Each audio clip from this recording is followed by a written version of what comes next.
إذا قام بالكال أي مفتحيو تحدث حيلي متقامي تحدث حيلي كنبل كلنا حيل نفاس حيل ماي حيل سولار إثيوبيا 98.1 زخون تحدث حيلية تتقام أب عالم 4 هاجرات اللو 100% زتقامو خابزيوم إثيوبيا تحانتيا سلازي بكلتي نجارات غازات كام متقام صوري كاب زخونة تحدث حيلي أبي نجار سلازخونة يبرتاتعيو إزي أن رئي زلنا ناي إلكتريك مكينايا ناي نداج مكينة كام متقام ناي إلكتريك مكينة متقام بتعميد صبو نجاريو إزي متقام لنا إزي چارجر مقبريو سولار بانل اللو استفلاليونيو بل سولار بانل اتا مكينة نخدتون كاب صحي بعل ببعلي چارجر نقبرة يخيديو خمون نايك أدامي منستر ملأختونيو تخلطات نتكال إثيوبيا بخاربون نترى نجار نبص حيز بالملأختيو تخلطات نتكال كم أون نايك أدامي منستر ملأختونيو تخلطات نتكال إثيوبيا ناب بكربون نترى نجار نبص حيا زبل ملأختيو حملوين زلا أزخونة كتمان هنا زبل حسابيو كفل لوطي كبابوي أير إزي مسل اليوم دمو هي تقلعي منستراتش ملكتنو ዛፎችን እንትከል ኢትዮጵያን በካርበን ንጥረ አልቦ ላይ እናደርስ የሚል ነው። አረንጓዴና ዘላቂነት ያላት ከተማ እንገንባ የሚል ሐሳብ ነው። ዝኸበርኩም ተመልከትና ብራኸ ኢትዮጵያ ሕዝውን ጻንሒትና ብናቀጸለ ዝርከብ ማለት እዩ ሕዚ እንርከበሉ ኣብ ግብርና ዝበሃል ክፍሊ እዩ ግብርና ክፍሊ ኣብ ውሽጡ ዘመናዊን ከምኡውን ነባር ዝነበሩ ኣተሓራርሳ ናይቲ ክንሪና ማለት እዩ ብፍላይ ኢትዮጵያ ብግብርና ናይ ኢትዮጵያውያን ኣተሓራርሳ ዘመናዊ ወይ ድማ ዝነበሩ ባህላዊ ኣተሓራርሳታት እንታይ ይመስሉ ንቐጻሊ ብኸመይ ክኸዱ ከም ዘለዎም ብሰፊሑ ንሪኤሉ ኢና ማለት እዩ መሳርሒኦም እንታይ ይመስል ብፍላይ ኣብ ቡና ዘለዎም ምህርቲ ካልኦትን ናይ ግብርና ትሩፋት ወይ ድማ ውፅኢታት እንታይ ይመስሉ ብዝብሉ ብሰፊሑ ክንሪኢና ሕዚ እውን ምሳና ክትኾኑ ንዕድም። እዚህ ጋር የምናያቸው የግብርና ምርቶች ናቸው። በዚች ጋር ገብተን ብዙ ነገሮችን እናያለን ማለት ነው። እዚህ ይሄ ግብርና ደግሞ እዚህ ጋር ስንመጣ ይሄ ታውቀዋለህ አይደል? ምንድነው ይሄ? ጤፍ። አዎ ጤፍ በሀገራችን ዋና ምግባችን ነው። እዚኦም እንሪኦም ዘለና ምህርቲ ግብርናታት እዮም። ኩሎም እንሪኦም ኢና። እዚኦም እንሪኦም ከለና ጣፍ ኣብ ሃገርና በቀዳምነት ንምግብነት እንጥቀመሉ እዩ። ኣብ ሃገርና 3 ዓይነታት ጣፍ ኣለው። ጻዕዳ ጣፍ፣ ሰርገኛን ቀይሕ ጣፍ ዝበሃሉ እዮም። እዚኦም ናይ ጣፍ ፍረምረ እዮም። ኣመጻጽኣ ተኣምራዊ ጣፍ ክንርኢ ከለና ጣፍ ዝብል ቃል ዝመጸ ጠፍአ ካብ ዝብል ቃል እዩ። ሓደ ቅንዕና ዘለዎ ጓሳ ነበረ። ካብቶም ኣባጊዑ ሓንቲ በጊዕ ጠፍአት። ብጣዕሚ ሓዝን እሞ ኣብ ጎቦ ወፂኡ ጸሎት ምግባር ይጅምር። በቲ ሽዑ ተንበርኪኹ ጸሎት ክገብር እንከሎ ዘንጸባረቕ ሳዕሪ ረኣየ። ድሕሪኡ ከዓ ተገረመ። ኣኪቡ ሒዙ ናብቲ መንደሩ ይኸይድ። ናይ መጀመርያ እውን ጥሒኖም ቅጫ ጋጊሮም በልዕዎ። ስለዚ ኣብዚ ሕዚ እዋን እንጀራ ጌርና እናበላዕና ንርከብ። ቅድሚ 11,000 ዓመታት ዝነበረ ታሪኽ እዩ። ብድሕሪኡ ደቂ ሰባት እቲ ዘርኢ ብምውሳድ እናባዝሐ ሕዚ ዘለናሉ ግዜ በጽሕና ማለት እዩ። ከዛ በኋላ የሰው ልጅ ዘሩን ወስዶ አብዛዝቶ እየዘራ አሁን ላለንበት ጊዜ ደርሰናል።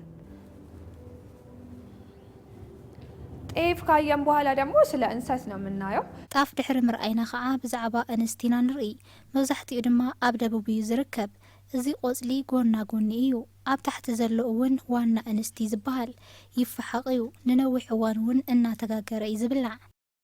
ተጋግሮ ምናምን ይበላል። ቆጮ ተጋግሮ ቡላ ምናምን ቀምሰህ ታውቃለህ? በጣም አሪፍ።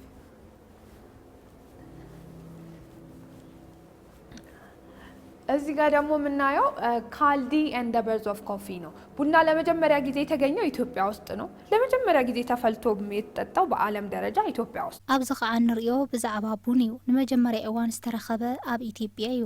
በብርካ ዓለም እውን ተፈሊሑ ዝተሰተየ ኣብ ኢትዮጵያ እዩ። ስለዚ ኮፊ ዝብል ቃል ዝመጸ ከፋ ካብ ዝብል ቃል እዩ።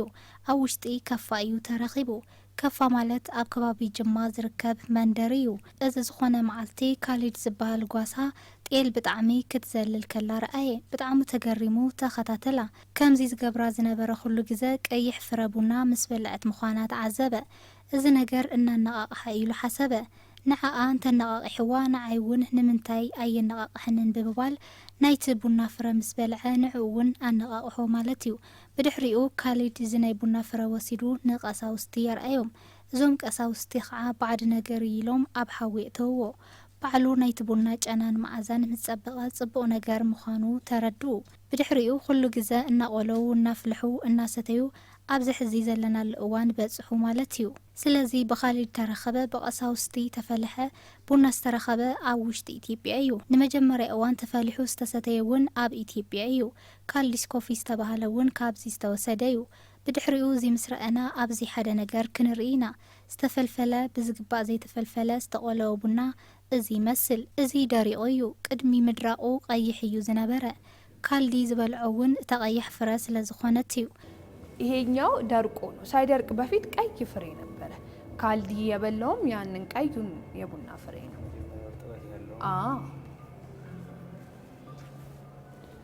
እሺ ዘመናዊ ሽሬ የግብርና ጥበብ ስንል ዘመናዊ ሽረ ጥበብ ግብርና ክንብል ከለና ናይ ኮንሶ ቴራሲን ሲስተም ክንርኢና ኮንሶ ብጥንቲ ዘበን እርከም ብምስራሕ ሓመድ ከሽርሽሮም ዝራእቶም ብዝግባእ ንኽበቅል ከም ዝገይሮም ይጥቀሙ እዮም እዚ ዓይነት ሲስተም ኣብ ዩኔስኮ ተመዝጊቡ እዩ ንብዙሓት ሃገራት እውን ትምህርቲ ኮይኑ እዩ ስለዚ ዘበን ዘይርስዑ ጥበብ ግብርና እዩ ብዙ ሀገራት እንደዚህ ያደርጋሉ ይሄም አንድ ዘመን ማይሽር የግብርና ጥበብ በመባል ይታወቃል ዩኔስኮ ላይ ተመዝግቧል ይሄን ካየን በኋላ ወደዚህ ጋር እንዞራለን ይሄኛው እዚህ ጋር ምናየው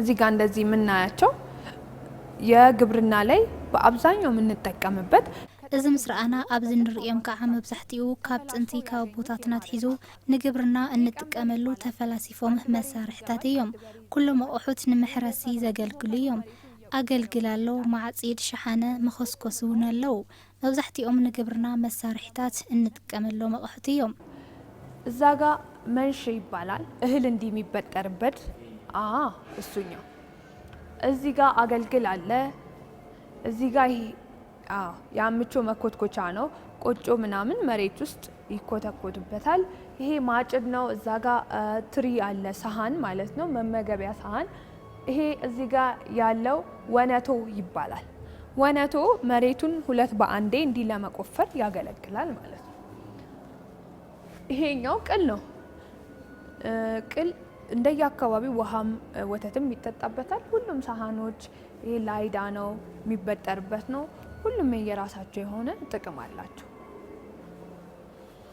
እሺ ይሄን ካየን በኋላ ደግሞ እዚህ ጋር እንመጣለን የአፈር አይነቶች ነው የምናየው እዚ ምስራአና ከዓ ዓይነታት ሓመዲና ክንርኢ ኣብ ውሽጢ ኢትዮጵያ 18 ልዕሊኡን ዝኾነ ሓመድ ኣለው መብዛሕቲኡ ዓይነት ሓመድ ሸፈነ እዚ ዓይነት ሓመድ እዩ ብጣዕሚ ጸሊምን ለሚዕን ሓመድ እዩ 31.6 ዝኸውን ናይ ኢትዮጵያ ናይ ሓመድ ክፍሊ ሸፈነ ሓመድ እዩ እዚ ከዓ ቨርቲቮልስ ዝበሃል እንትኸውን 18.9 ዝኸውን ሓመድ ሸፊኑ እዩ ኣብ መብዛሕቲኡ ከባቢ ኣይርከብን ካብ ክንደይ ካብ ሓደ ቦታ እዩ ዝርከብ ንሸኽላ ምስራሕ እውን እዚ እዩ ዘገልግል ንብዙሓት ነገራት ንምጥቃም ዝሕግዝ ሓመድ እዩ ናቸው ለብዙ ለሸክላ ነገሮችን ይሰራሉ ሌሎችም የራሳቸውን የቻሉ ጥቅሞች አሉት እሺ እዚህ ጋር ካየን በኋላ እስቲ ይሄኛውን ልጠይቅህና ትመልሳለህ እነዚህ ፍሬ ናቸው በፈለከው መመለስ ትችላለህ ይሄ ገብስ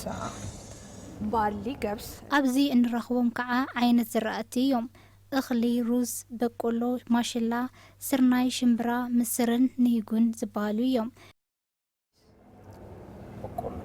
በቆሎ ይሄ ማሽላ እንዴ ጎበዝ ነው ሁሉንም ታውቃለህ ገበሬ ስለሆነ ይሄ ስንዴ ይሄ ሽምብራ ኤስ ምስር የኛው ኑግ አትሰራም ግን ኑግ ነች ሁሉንም ታውቃለህ ማለት ነው እሺ ይሄ ጽድ ነው እዚህ ጋር ዝግባ አለ እነዚህ በኢትዮጵያ የሚገኙ እዚ ከዓ ጽሕዲ እዩ ዝግባውን አሎ እዚኦም ኣብ ኢትዮጵያ ዝርከቡ እዮም ብፍላይ እዚ ዝግባ ብጣዕሚ ዓብይ እዩ ዝኸውን ይሄ ሲያድግ አሁን ዝግባው ትልቅ ነው የሚሆነው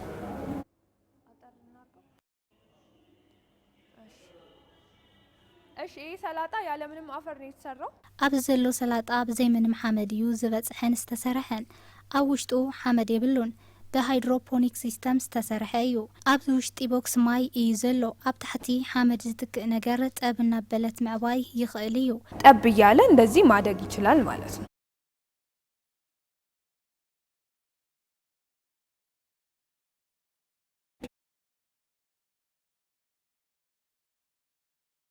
እንዲሁም ደግሞ ይሄ ለጥቃቅንና አነስተኛ ለሆኑ እዚኦም ከዓ ኣብ ስታሓትን ኣናእሽተይን ዝርከቡ ሕብረተሰብ ኣብ ሓደ ብምግባር ዘበናዊ ማሽናት ዝተፈላለዩ ስልጠናታት ብምሃብ ዝሓሸ ሕርሻ ንኽሰርሑ ዝሕግዝ እውን እዩ። የተሻለ እርሻ እንዲሰሩ ያግዛቸዋል ማለት ነው። ብዛዕባ ማይን ኢነርጂን ለለዎ ረብሓ ከምኡውን ኣብ ውሽጦም ንኢትዮጵያዊ ንቐጻሊ ዘለዎም ዕቅዳት እንታይኦም ዝመስሉ ትልምታቶም ኸ እንታይኦም ዝመስሉ ብዝብሉ ንርኢ ኢና። ብፍላይ ኣብ ማይን ኢነርጂን ለለዎም ኣብ ምጉሕጓሓት ሓደጋ ክመጽእ ከሎ ብኸመይ ጌርና ኢና ምክልኻል ንኽእሎ ከምኡ ኸ ረብሓኣቶም ኸ እንታይ ይመስሉ ብዝብሉ ብሰፊሑ ክንርኢ ኢና። ሕዚ እውን ምሳና ክትኾኑ ሓቢርኩምና እውን ንኽትጸንሑ ብኽብሪ ንዕድም። ውሃ እንዴት ተሰራ? ከውሃ ምን ጥቅም እናገኛለን? እንዲሁም ውሃ ቢጠፋ ዓለም ምን ትሆናለች? በተጨማሪም ክሊን ኢነርጂ የምንላቸው ምንድን ናቸው የሚለውን ውስጥ ስንገባ እናያለን ማለት ነው። ማይ ካብ ምንታይ ይስራሕ? ካብ ማይ እንታይ ዓይነት ረብሓታት ንረክብን? ከምኡውን ማይ እንተጠፊኡ ዓለም ከመይ እያ ትኸውን? ብተወሳኺ እውን ጽሩይ ሓይልታት እንታይ ዓይነት ከም ዝኾኑ ኣብ ውሽጢ ኣቲና ክንሪኦም ኢና። እዚኣ ብዛዕባ ኣፈጣጥራ ማይ ብዝግባእ እተረድእ እያ። ብዙሓት ሰባት መጺኦም እውን ጽኒሎም ምድማጽ ዝኽእልሉ እዩ። ኣብዚ ንሪኦ ማይ ህይወት ንዘለዎ ነገር ዝጠቅም ከም ዝኾነ ኢና ንርኢ። ከምኡውን ማይ ዑደት እንትገብር ኢና ንሪኦ። ፕሪሲፔሽን፣ ኮሌክሽን እና ሬን ኦፍ የሚባሉት 5 ስቴጆች ናቸው። ስለዚህ ከዛ ተነስተን እቺን ጌም እንሰራታለን። ካብዚ ተላዒልና ጸዋታ ኣሎ ተጻዊትና ክንሰርሕ ኢና። እዞም እንሪኦም ዘለና ቃላት ኣብዚ ምርካብ ኣለና ማለት እዩ። ኢቫፖሬሽን ሚለውን ሁሉንም ኮንደንሴሽን ሚለውን ቀጥታ ይሄ አሁን እኔ ኮሌክሽን ሚለውን አግኝቼዋለሁ። ኮሌክሽን 4 ነው የቀረው። ትራንስፒሬሽን 3 ቀረ። እስከ ኤን ያለውን እስከ ኤን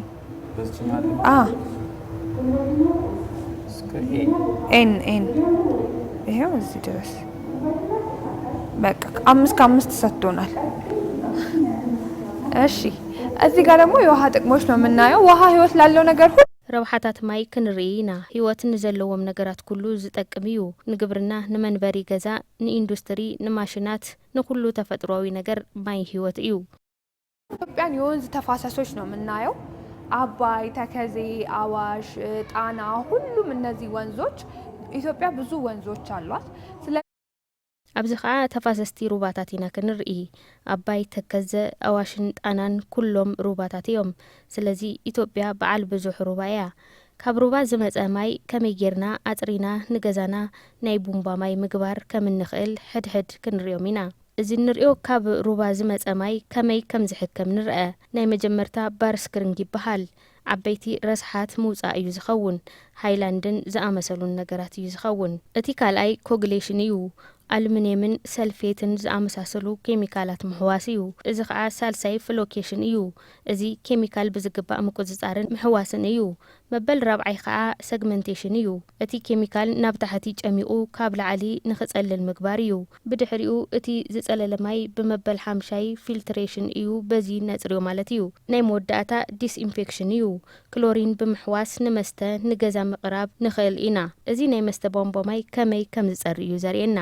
እዚ ድሕሪ ምርኣይና ማይ ከመይ ከም ዝሕከም ኢና ክንርኢ። ሰብነትና ዝተሓጸብናሉ ናይ ሽቓቕ ክኸውን ክኽእል ዝተጠቕምናዮ ማይ ምስ ተሓከመ ኣብ ሃገርና ንሕርሻን ንተኽልታትን እዩ ዘገልግል። ኣብ ካልኦት ሃገራት ከዓ ብዝግባእ ሓኪሞም ንመስተን ንኻልኦት ነገራትን ክጥቀሙሉ ይኽእሉ እዮም። ኢትዮጵያ ብዙሓት ሩባታት ስለ ዘለውዋ እዚ ኣጻሪና ንግብርና ንጥቀመሉ ኢና ማለት እዩ። እዚኦም ንምንታይ ከም ዘገልግሉ ኢና ንርኢ። ይሄንን አጣርተን ግብርና እንጠቀመዋለን ማለት ነው። እሺ ይሄ የውሃ ሁለቱም ለምን እንደሚያገለግል ነው። ይሄን ካየን በኋላ ወደዚህ እንገባለን። እዚህ ስንገባ ደግሞ ውሃ ቢጠፋ ዓለም ምን ትሆናለች የሚለውን ነው የምናየው። እሷ ራሷ ታስረዳለች፣ እኛ ቆም ብለን እንሰማታለን። ኣብዚ ምስኣተና ማይ እንተጠፊኡ ዓለም ከመይ እያ ትኸውን ዝብል ኢና ክንርኢ። ንሳ በዕላ ተረድእ እያ፣ ንሕና ከዓ ጠጠው ኢልና ክንሰምዓ ኢና። ስለዚ ፍርቂ ዓለም ዝኾነ ህዝቢ ቅድሚ ሕጂ ጸገም ማይ ኣጋጢምዎ እዩ ሕጂውን መጽናዕቲ ከም ዘመላኽቶ ኣብ 2030 7 ሚልዮን ዝኸውን ህዝቢ ይስደድ እዩ ብፍላይ ብስእነት ማይ ይወድቕ ይመውት ዝብል ሓሳብ ስለ ዘሎ እዚ ኣብ ግምት ብምእታው ዘለና ማይ ከመይ ጌርና ንሓዝ ዝብል እዩ እቲ ሓሳብ ስለዚ ንርአ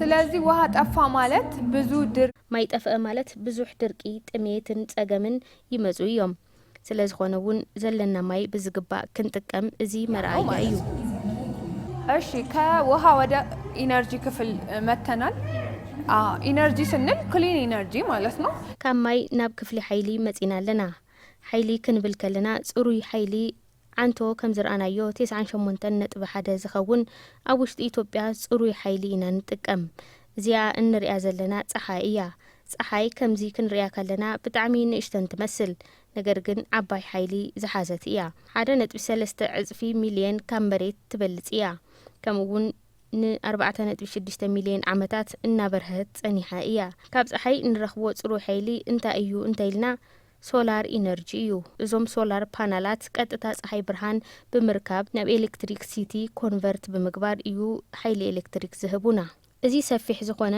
ኣመተሃር ኣሎ እዚ ሶላር ፋርሚ ናይ ጽሩይ ሓይሊ ፍልፍልና እዩ እዚ ምስርኣና እዞም ሶላር ፓናላት ሓደሽቲ ዝተረኸቡ እዮም ፀሓይ ናብ ዝዞረቶ እናዞሩ ብዙሕ ዝኾነ ሓይሊ መሓዝ ንኽእለሉ እዩ ከምኡውን ንቐጻሊ ገዛውትና ከምዚ ሶላር ብምቕያር ኩሉ ግዜ ዘየቋረጽ ሓይሊ ኢነርጂ ንኽንረክብ ዝብል እዩ ተሓሳብ እዚ ናይ ሶላር ቻርጅ መግበሪ ቦታ ኣብ ሃገርና መኪና ኤሌክትሪክ እናኣተወ ቻርጅ መሊኦም ንኽወጹ ተሓሲቡ ዝተሰርሐ እዩ በተወሳኺ እውን እዚኣ ናይ ሳይንስ ሙዚየም ሲምቦል እያ እንዲወጡ ታስቦ ሊተሰራ የታሰበ ነገር ነው በተጨማሪም እቺ የሳይንስ ሙዚየም ሲምቦል ነች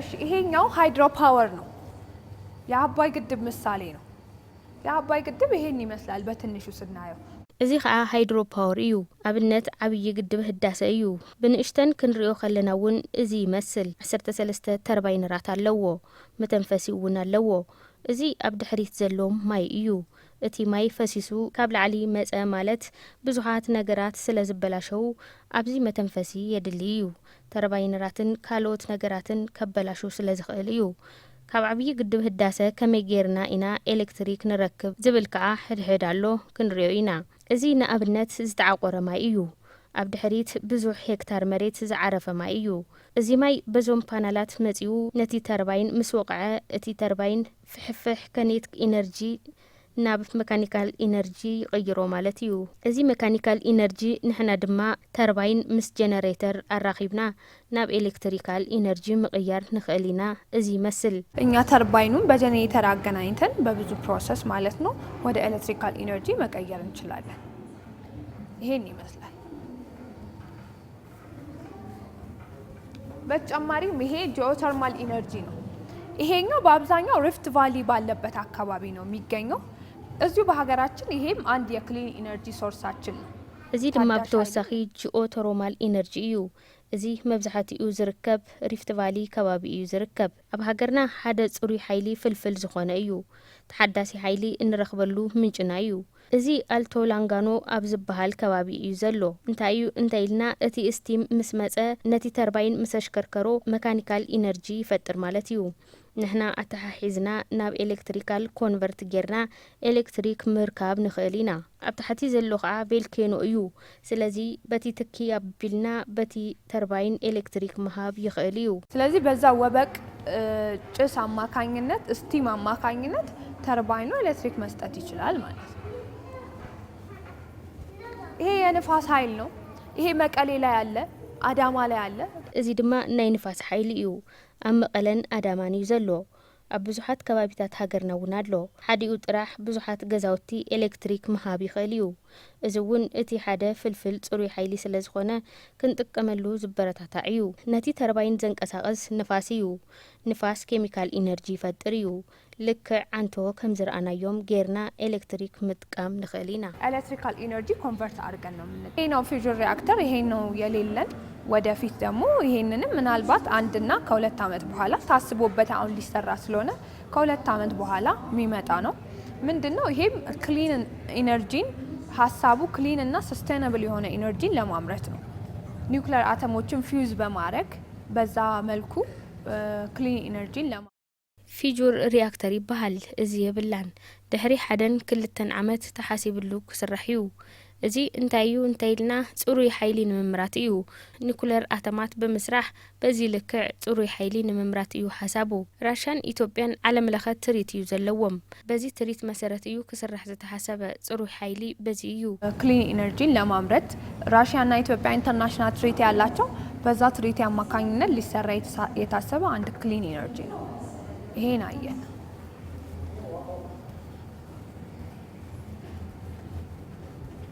እዚህ ጋር ስንመጣ ደግሞ ይሄ የወደፊቱን አዲስ አበባ ነው የምናየው ወደፊት አዲስ አበባ ምን ትመስላለች ሚሊዮን ምናልባት ከ30 ዓመት በኋላ ከ25 ዓመት በኋላ ሀገራችን ምን ትመስላለች ሚሊዮን እዚህ ላይ ወተን ኤክስፒሪየንስ እናደርጋለን እሺ ጉዞን ጀምር አሁን ከመሬት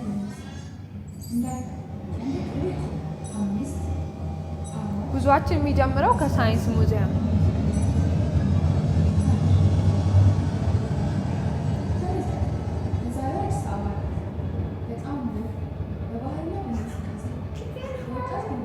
ይሄ አሁን ያለው አዲስ አበባ ነው ኣብዚ ክንመጽእ ካለና ንቐጻሊ አዲስ አበባ ኢና ክንርኢ ንቐጻሊ አዲስ አበባ ከመይ ትመስል ዝብል እዩ ዘርየና ምናልባት እውን ድሕሪ 20-30 ዓመት ሃገርና እንታይ ትመስል ዝብል ክንርኢ ኢና ጉዕዞና ዝጅምር ካብ ሙዚየም ሳይንስ እዩ እዚ እንሪኦ ዘለና ሕጂ ዘላቶ አዲስ አበባ እዩ እዚ ከዓ ናይ ቀጻሊ እዩ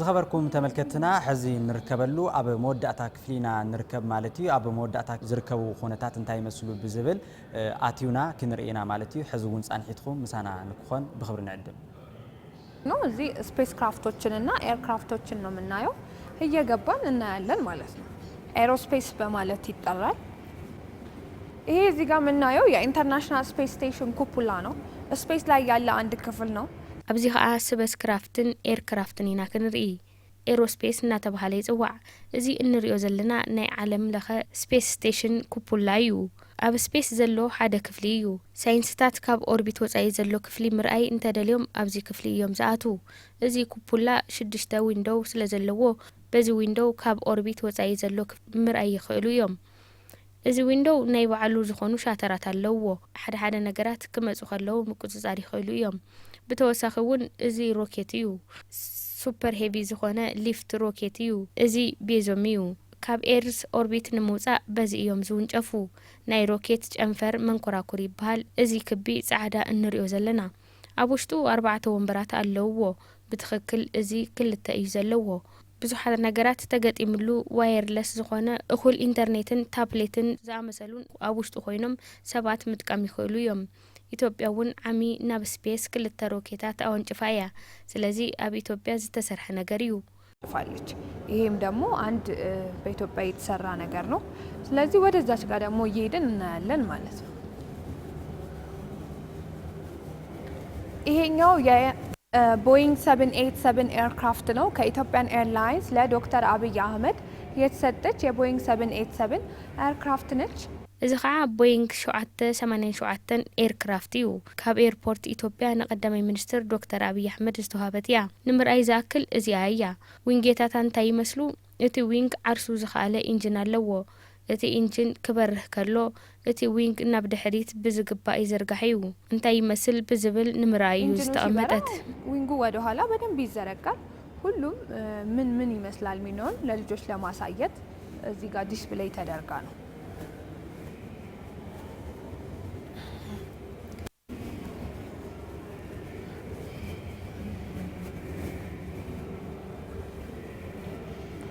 እሺ ይሄኛው የቦይንግ 787 ኤርክራፍት ሲሙሌሽን ነው። ትክክለኛ ፓይለቶች የሚሰለጥኑበት አንድም ፕሌን እንዴት ነው ማብረር የሚቻለው፣ እንዴት ነው ላንድ ማድረግ የሚቻለው የሚለው እዚ ናይ ቦይንግ 787 ኤርክራፍት ሲሙሌሽን እዩ። ትክክለኛ ፓይለታት ዝስልጥንሉ እዩ። ሓደ ፕሌን ከመይ እዩ ምብራር ዝኽእል፣ ከመይ እዩ ምብራር ዝከኣል፣ ከመይ እዩ ምቁፅፃር ዝኽእሎ ዝብል እዩ ዘርእየና። ቲኬት ዘለዎ ሓደ ሰብ ኣብ ውሽጢ ይቕመጥ እሞ ብድሕሪኡ ብዝግባእ የርኢ ማለት እዩ። ትክክለኛ ፓይለታት ቅድሚ ምብራሮም በዚ ስልጠና ምውሳድ ኣለዎም።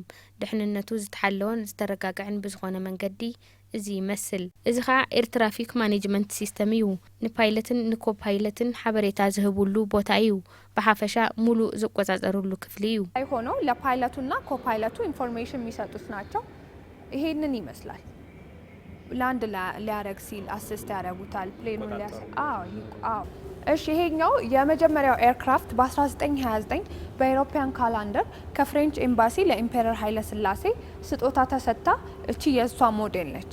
እዚ ከዓ ናይ መጀመርያ ኤርክራፍት በ1929 ዓመተ ምህረት ፈረንጂ ካብ ፍሬንች ኤምባሲ ንኢምፔረር ኃይለ ሥላሴ ውህብቶ ዝተዋሃበት እያ። ሞዴል እውን እያ። ንመጀመርታ ጊዜ ኣብ ኢትዮጵያ ዝዓረፈት ኤርክራፍት እዚኣ እያ። ስለዚህ የመጀመሪያ ኢትዮጵያ ያረፈችው ኤርክራፍት እቺ ነች። ይሄን ካየን በኋላ ወደዚህ ጋር እንመጣለን።